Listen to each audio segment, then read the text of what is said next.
ఇవ్వాలంటే సందేహాన్ని, కానీ ఈసారి అయితే మనకు ఛాన్స్ లేదు. మన ఈ గవర్నమెంట్ అయితే ఇవ్వలేదు.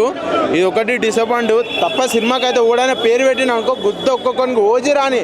ఓజీ వస్తే మొత్తం సీట్లు లేవుస్తాయి. సీట్లు ఇట్లా కిందకి వెళ్ళి పొగలు వస్తాయి. ఓజీ వస్తే అప్పుడు చెప్తాం కళ్యాణ్ బాబు సంగతి.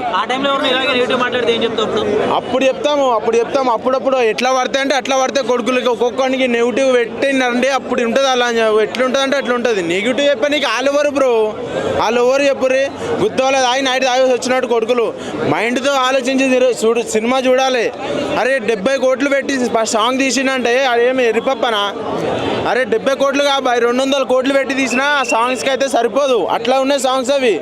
రామ్ చరణ్ అన్న కూడా రేట్లు కూడా ఒక లెవెల్లో పెట్టారు, కానీ అవి ఓకే రేట్లు ఓకే.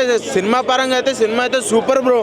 అసలు నేను నైట్ 1 o'clockకి ఏపీకి వెళ్ళి చూడాల్సింది, కానీ మిస్ అయిపోయినా. ఈడ మార్నింగ్ అయితే చూసిన 5 o'clockకి. అది మిస్ కాకూడదని అనుకున్నాను అంతే. కానీ మూవీ 3 years తర్వాత వచ్చిండు బ్రో మా రామ్ చరణ్ భయ్య. 3 years సింగిల్గా వచ్చి 3 years అవుతుంది. కావాలి అట్లాంటి నెగిటివ్ పెట్టడానికి ఆడోవాడు ఎప్పుడు ఆడో పెద్ద ఎర్రిపప్ప ఆడు కొండనంజి ఉడకాడు. ఇప్పుడున్న పాలిటిక్స్ మీద ఎఫెక్ట్ పడుతుందా మూవీ? పాలిటిక్స్ ఏంది బ్రో? పాలిటిక్స్ అంటే ఏముంది బ్రో? ఏపీ ఎవరిది? పవన్ కళ్యాణ్ది ఎవరిది? పవన్ కళ్యాణ్. ఏపీ ఎవడైనా సరే నెగిటివ్గా పెట్టిననుకో ఒక్కటే అనికి. ఇప్పుడు ఏముంది బ్రో? అల్లు అర్జున్ పుష్ప 2, అది 2, ఇది 1.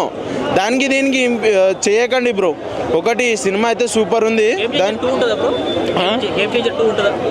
ఉండొచ్చు బ్రో. నెక్స్ట్ వచ్చేది RC16 కాబట్టి అది కూడా సూపర్ ఉంటుంది. ఇదైతే ఫ్యామిలీతో వస్తే మస్తు ఉంటుంది బ్రో. ఫ్యామిలీ ఎమోషన్ అయితే అమ్మ ఎమోషన్ చూడాలి బ్రో. అమ్మది ఎమోషన్ చూడాలి. ఒక్కొక్కరికి మైండ్ బ్లోయింగ్, కళ్ళల్లో నీళ్ళు వచ్చినాయి బ్రో సినిమాని చూస్తే. బ్యాక్గ్రౌండ్ స్కోర్ తమన్ ఏముంది బ్రో? అయినా కూడా కొంచెం బాగానే చేశాను. కానీ మనం వచ్చింది రామ్ చరణ్ గురించి. నేను ఎవరిని చూడాను బ్రో. ఆయన సినిమాని చూస్తా. ఆయన తక్కువ ఉండని ఎక్కువ ఉండని ఎట్లా ఉండని, కానీ ఆయనకు పేరు పెట్టకూడదు. ఎవడైనా సరే నా మొట్టమా ఎవడైనా సరే పేరు పెట్టకూడదు. రామ్ చరణ్ అయితే సినిమా ఏదైనా సరే, సెకండ్ షో అయినా సరే లేకపోతే ఏదైనా సరే, నేను సెకండ్ మళ్ళా మొన్న ఏదైనా సరే బ్రో పేరు అయితే పెట్టకూడదు. ఏ సుల్లియాడు పేరు పెట్టినా గుద్ద వలుగుతుంది కంపల్సరీ చెప్తున్నా. ఎవడైనా సరే నా మొట్టమా ఆడ పిచ్చి గుద్దలో ఆడు. జెన్యూన్ రివ్యూ కాదంటారా? ఎవరిది? ఆడు పిచ్చి గుద్దలో ఆడు ఏడున్నాడో ఏమో అని గుద్దనే వలుగుతుంది. ఆడాడు అవల గుద్దలో ఆడు. సినిమా గురించి చెప్తాడేం బ్రో ఆడు.